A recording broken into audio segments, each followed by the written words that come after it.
അസ്സലാമു അലൈക്കും വറഹ്മത്തുള്ളാഹി തആല വബറകാതുഹു. എല്ലാവർക്കും SF സ്പോട്ടിൻ്റെ പുതിയ ഒരു വീഡിയോയിലേക്ക് സ്വാഗതം. ഇന്ന് നമ്മൾ ചർച്ച ചെയ്യാൻ പോകുന്നത് 2ാം ക്ലാസ്സിൻ്റെ അഖീദ എന്ന വിഷയത്തിൽ പാദവാർഷിക പരീക്ഷയ്ക്ക് വരാൻ സാധ്യതയുള്ള ചോദ്യങ്ങളെക്കുറിച്ചാണ്. അപ്പോൾ ഒന്നാമത്തെ പാഠം അറിയാമോ എന്നുള്ളതാണ്. അപ്പോൾ അതിൽ ആദ്യം ഒരു ബൈത്താണ് നൽകിയിട്ടുള്ളത്. പൂക്കൾ പടച്ചവൻ ആരാണ്? ഭൂമി പടച്ചവൻ ആരാണ്? മാനമൊരുക്കിയതാരാണ്? മലകൾ ഒരുക്കിയത് ആരാണ്? അവനാണ് അല്ലാഹു. അപ്പം ഈ ഒരു ബൈത്ത് പഠിച്ചു പോവുക, കാരണം അതിൽ ചിലപ്പോൾ പൂരിപ്പിക്കാനൊക്കെ വരാൻ സാധ്യതയുണ്ട്. ഇനി അതിൽ വരാൻ സാധ്യതയുള്ള ഒരു ചോദ്യങ്ങളെക്കുറിച്ച് നമുക്ക് നോക്കാം. തദ്രീബാത്ത് നമുക്ക് എഴുതാം. ഒന്നാമത്തത്, സൃഷ്ടികളിൽ 5 വസ്തുക്കളുടെ പേര്. അപ്പം 5 വസ്തുക്കളുടെ പേര് എഴുതാനാണ്. ഏതൊക്കെയാണ്? മലകൾ, പൂക്കൾ, ഭൂമി, ആകാശം, മഴ. അതുപോലെ 5ൽ പുറമേയുള്ള കാര്യങ്ങൾ നമ്മൾ പഠിച്ചു വെക്കുന്നത് നല്ലതാണ്. ഏതൊക്കെയാണ്? മരങ്ങൾ, മൃഗങ്ങൾ, പുഴകൾ, പക്ഷികൾ, പഴങ്ങൾ, അങ്ങനെ പലത് നമുക്കറിയുന്നതൊക്കെ നമ്മൾ പഠിച്ചു പോവുക. അപ്പം ഇനി രണ്ടാമത്തെ ഒരു പാഠം നോക്കാം. അല്ലാഹു റബ്ബുന. അപ്പോൾ അതിലും ഒരു ബൈത്താണ് ആദ്യം നൽകിയിട്ടുള്ളത്. അത് കഴിഞ്ഞതിന് ശേഷം അള്ളാഹു നമുക്ക് തന്ന ചില അനുഗ്രഹങ്ങളെക്കുറിച്ച് പറയുന്നുണ്ട്. എന്തൊക്കെയാണ്? അള്ളാഹു നമുക്ക് വസിക്കാൻ ഭൂമി തന്നു. അതുപോലെ അള്ളാഹു നമുക്ക് കുടിക്കാൻ വെള്ളം തരുന്നു. അതുപോലെ അള്ളാഹു നമുക്ക് ശ്വസിക്കാൻ വായു തരുന്നു. അതുപോലെ അള്ളാഹു നമുക്ക് കഴിക്കാൻ ഭക്ഷണം തരുന്നു. അതുപോലെ അള്ളാഹു നമുക്ക് കാണാൻ കണ്ണ് തന്നു. അള്ളാഹു നമുക്ക് കേൾക്കാൻ ചെവി തന്നു. അള്ളാഹു നമുക്ക് നടക്കാൻ കാല് തന്നു. അള്ളാഹു നമുക്ക് സംസാരിക്കാൻ വായ തന്നു. അള്ളാഹു നമുക്ക് പിടിക്കാൻ കൈ തന്നു. അപ്പം ഇതൊക്കെ പഠിച്ചു പോവുക. അതുപോലെ ഏറ്റവും ഇമ്പോർട്ടൻ്റ് ആയിട്ടുള്ള പ്രധാനപ്പെട്ട ഒരു ഭാഗമാണ് ഈ പാഠത്തിലേത്, ലാ ഇലാഹ ഇല്ലല്ലാഹ് എന്നുള്ള വാക്ക്. അതെല്ലാ പരീക്ഷയ്ക്കും വരുന്നതാണ്. അപ്പോൾ ഈ ലാ ഇലാഹ ഇല്ലല്ലാഹ് എന്ന് നമ്മൾ പഠിച്ചു പോവുക. അതുപോലെ അതിൻ്റെ അർത്ഥവും നോക്കുക. അതിൻ്റെ അർത്ഥം എന്താണ്? ആരാധനയ്ക്ക് അർഹൻ അള്ളാഹു അല്ലാതെ മറ്റാരും ഇല്ല. അപ്പം ആരാധനക്കർഹൻ അള്ളാഹു അല്ലാതെ മറ്റാരും ഇല്ല എന്നുള്ളതാണ് ലാ ഇലാഹ ഇല്ലല്ലാഹ് എന്നുള്ളതിൻ്റെ അർത്ഥം. ഇനി അതുപോലെ തന്നെ നമ്മുടെ റബ്ബ് അള്ളാഹു ആകുന്നു. അതുപോലെ അള്ളാഹുവിനെ മാത്രമേ നാം ആരാധിക്കാവൂ. അതുപോലെ ശ്വസിക്കാൻ വായു തരുന്നത് അള്ളാഹു ആണ്. കുടിക്കാൻ വെള്ളം തരുന്നത് അള്ളാഹു ആണ്. അതുപോലെ അതിലുള്ളൊരു തദ്രീബാത്താണ് പാടി പഠിക്കാം എന്നുള്ളത്.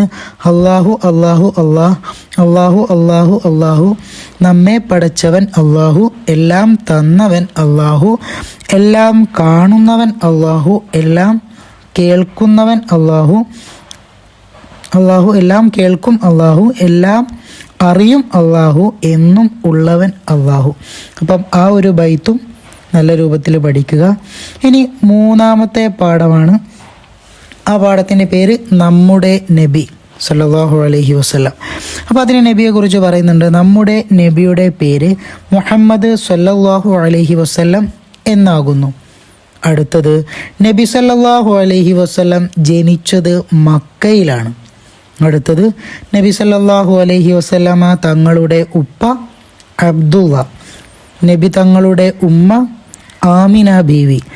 നബി തങ്ങളുടെ 40 വയസ്സ് ആയപ്പോൾ നുബുവത്ത് ലഭിച്ചു.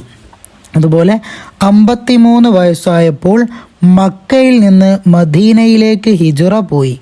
അടുത്തത് 63 വയസ്സായപ്പോൾ മദീനയിൽ വഫാത്തായി.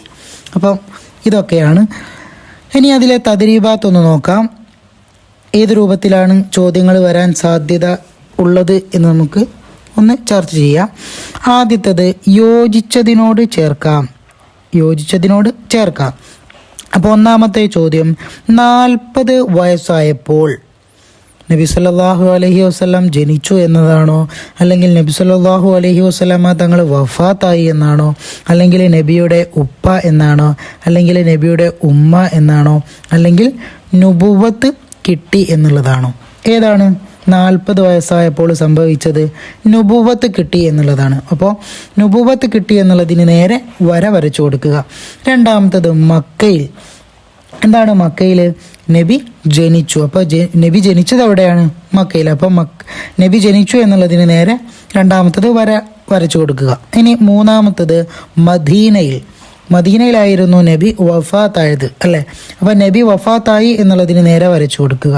മൂന്നാമത്തത് ആമിന ബീവി, അതിന് നേരെ ഉള്ളത് തന്നെ അല്ലേ, നബിയുടെ ഉമ്മയാണ്. അപ്പോൾ അവിടെ നബിയുടെ ഉമ്മ എന്നുള്ളതിന് നേരെ വരച്ചു കൊടുക്കുക. ഇനി അബ്ദുള്ള ആരാണ്? നബിയുടെ ഉപ്പ. അപ്പം അബ്ദുള്ള എന്നുള്ളതിന് നേരെ നബിയുടെ ഉപ്പ എന്നുള്ളത് വരച്ചു കൊടുക്കുക. ഇനി അടുത്തത് ഉത്തരം എഴുതാം എന്നുള്ളതാണ്. ചോദ്യം 1, നബി സല്ലല്ലാഹു അലൈഹി വസല്ലമ ഹിജറ പോയത് എങ്ങോട്ടായിരുന്നു? നബി സല്ലല്ലാഹു അലൈഹി വസല്ലമ ഹിജറ പോയത് മദീനയിലേക്ക് അല്ലേ? മക്കയിൽ നിന്നും മദീനയിലേക്കാണ് നബി സല്ലല്ലാഹു അലൈഹി വസല്ലമ തങ്ങൾ ഹിജറ പോയത്. രണ്ടാമത്തെ ചോദ്യം, നബി സല്ലല്ലാഹു അലൈഹി വസല്ലം വഫാത്തായത് എവിടെയായിരുന്നു നബി വഫാത്തായത് അല്ലേ? മദീനയിലായിരുന്നു.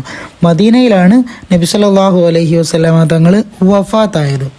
ഇനി അടുത്തത് മൂന്നാമത്തെ ചോദ്യം, നബി സല്ലല്ലാഹു അലൈഹി വസല്ലമയുടെ മാതാപിതാക്കൾ ആരൊക്കെയാണ്? പിതാവ് അബ്ദുള്ള, മാതാവ് ആമിന ബീവി. ഇനി നാലാമത്തെ പാഠമാണ് മലക്കുകൾ. അപ്പോൾ മലക്കുകളെ കുറിച്ചാണ് ഈ ഒരു പാഠത്തിൽ പഠിക്കാൻ പോകുന്നത്. ഒന്നാമത്തെ ചോദ്യം നോക്കാം. മലക്കുകളിൽ ഏറ്റവും പ്രധാനികൾ ആരൊക്കെയായിരുന്നു? ജിബ്രീൽ അലൈഹിസ്സലാം, മീകായിൽ അലൈഹിസ്സലാം, അതുപോലെ ഇസ്രാഫീൽ അലൈഹിസ്സലാം, അതുപോലെ അസ്റായിൽ അലൈഹിസ്സലാം. അപ്പോൾ 4 ആളുകളുടെ പേരാണ് നമ്മളിവിടെ പഠിച്ചത്. ഇനി രണ്ടാമത്തെ ചോദ്യം, മലക്കുകളുടെ വിശേഷണങ്ങൾ എഴുതുക. മലക്കുകളുടെ വിശേഷണങ്ങൾ എന്തൊക്കെയാണ്? ഓരോന്നോരോന്നായി നമുക്ക് നോക്കാം. 1, പ്രകാശം കൊണ്ട് സൃഷ്ടിക്കപ്പെട്ടവരാണ്, അതുപോലെ കാണപ്പെടാത്ത സൃഷ്ടികളാണ്, അതുപോലെ ഭക്ഷണമോ വെള്ളമോ വേണ്ടാത്തവരാണ്, ഉറക്കമോ ക്ഷീണമോ ഇല്ലാത്തവരാണ്, എപ്പോഴും അള്ളാഹുവിന് വഴിപ്പെടുന്നവരാണ്, അതുപോലെ മലക്കുകളുടെ എണ്ണം. ഇനി അടുത്ത ചോദ്യമാണ്, മൂന്നാമത്തെ ചോദ്യം, മലക്കുകളുടെ എണ്ണം അറിയാം ആർക്കാണ് മലക്കുകളുടെ എണ്ണം അറിയുക? മലക്കുകളുടെ എണ്ണം അള്ളാഹുവിന് മാത്രമേ അറിയുകയുള്ളൂ. ഇനി അതിൽ തദ്രീബാത്ത് വരാൻ സാധ്യതയുള്ള ചോദ്യങ്ങൾ നോക്കാം. ഒന്നാമത്തത് പൂരിപ്പിക്കാം. ചോദ്യം 1, മലക്കുകൾ ഡാഷ് കൊണ്ടാണ് സൃഷ്ടിക്കപ്പെട്ടത്? എന്തുകൊണ്ടാണ്? പ്രകാശം കൊണ്ട് അല്ലേ? അപ്പോൾ മലക്കുകൾ പ്രകാശം കൊണ്ടാണ് സൃഷ്ടിക്കപ്പെട്ടത്. രണ്ടാമത്തതോ, മലക്കുകൾ സദാ അള്ളാഹുവിന് ഡാഷ് എന്താണ്? വഴിപ്പെടുന്നവരാണ്. അപ്പോൾ വഴിപ്പെടുന്നവരാണ് എന്നുള്ളത് എഴുതി കൊടുക്കുക. മൂന്നാമത്തെ ചോദ്യം, നമുക്ക് കാണാൻ കഴിയാത്തവരാണ് മലക്കുകൾ. അവിടെ മലക്കുകൾ എന്ന് എഴുതി കൊടുക്കുക. അതുപോലെ അടുത്തതാണ് ചേരുംപടി ചേർക്കാം. അപ്പം മലക്കുകളിൽ പെട്ടവരാണ്, മലക്കുകളിൽ പെട്ടവരാണ് ആരാണ്? ഇസ്രാഫീൽ അലൈഹിസ്സലാം. അപ്പോൾ അതിന് നേരെ വരച്ചു കൊടുക്കുക. അടുത്തത്, നാം പഠിച്ച മലക്കുകളുടെ എണ്ണം എത്രയാണ്? 4. അതിന് നേരെ വരച്ചു കൊടുക്കുക. ഇനി അടുത്തത്, മണ്ണിനാൽ പടക്കപ്പെട്ടവർ മനുഷ്യർ. അവസാനത്തെ ചോദ്യം, മലക്കുകളുടെ എണ്ണം അറിയുന്നവൻ അള്ളാഹു. ഇനി അതുപോലെ വേർതിരിക്കാം എന്നുള്ളതാണ്. കാണുന്നവ കാണാത്തവ. അപ്പം നമ്മൾ കാണുന്നവ ഏതൊക്കെയാണ്? മദ്രസ, ജിന്ന്, മനുഷ്യൻ, മലക്ക്, പേന, പിശാജ്. അപ്പം ഇവയിൽ നമ്മൾ കാണുന്നത് ഏതൊക്കെയാണ്? മദ്രസയും മനുഷ്യനും പേനയും. അതുപോലെ നമ്മൾ കാണാത്തത് ഏതൊക്കെയാണ്? ജിന്ന്, മലക്ക്, പിശാജ് അല്ലേ? അപ്പം നല്ല രൂപത്തിൽ പഠിക്കുക. അള്ളാഹു നല്ല മാർക്കോട് കൂടെ നമ്മെ പാസ്സാക്കി തരുമാറാവട്ടെ. അസ്സലാമു അലൈക്കും വറഹ്മത്തുള്ളാഹി തആല വബറകാതുഹു.